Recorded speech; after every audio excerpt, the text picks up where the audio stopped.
وادي انذار. ممتاز جدا هذا الولد. شوف الاخلاق الرياضيه الجميله. شوف اعتذر ازاي لابراهيم حسن. شوف اعتذر ازاي لابراهيم حسن. حطت ايديه تحت دقنه نتيجه انه ولد من بيت كويس. يعني الاخلاق الرياضيه والفير بلاي كويس. كان معكم النهارده من اسره دريم بالنايل سات رئيس هندسه البث مدحت عبد المنعم. خطيره جدا خطيره جدا. الهدف ياتي الهدف ياتي. يا ولد يا ولد الزمالك. محمد ابراهيم محمد ابراهيم خلاص اتاخرت وجت.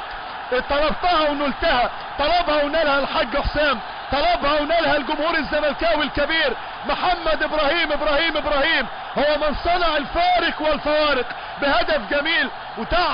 يعني ضيع تعب هذا الحارس العملاق في هذه الليله امير عبد الحميد. سبحان مغير الاحوال. في 6 دقائق وقت محتسب بدل ضائع الزمالك يصول ويجول ويغرد وحيدا فريدا في الصداره بعد هدف جميل لمحمد ابراهيم. بص شوف الجمله الزملكاويه. بص شوف الفن والهندسه. بص شوف محمد ابراهيم. ادي الورقه الحلوه وادي كعب القدم الجميل بسن القدم بسن الحذاء بمقدمه الحذاء بمقدمه الزمالك بالنقطه رقم 24. عدى منهم كانه حلواني بيقطع بسبوسه كانه بيخرط في تورته جميله عنوانها او لونها ابيض بخطين حمر. قائدها في السفينه هو حسام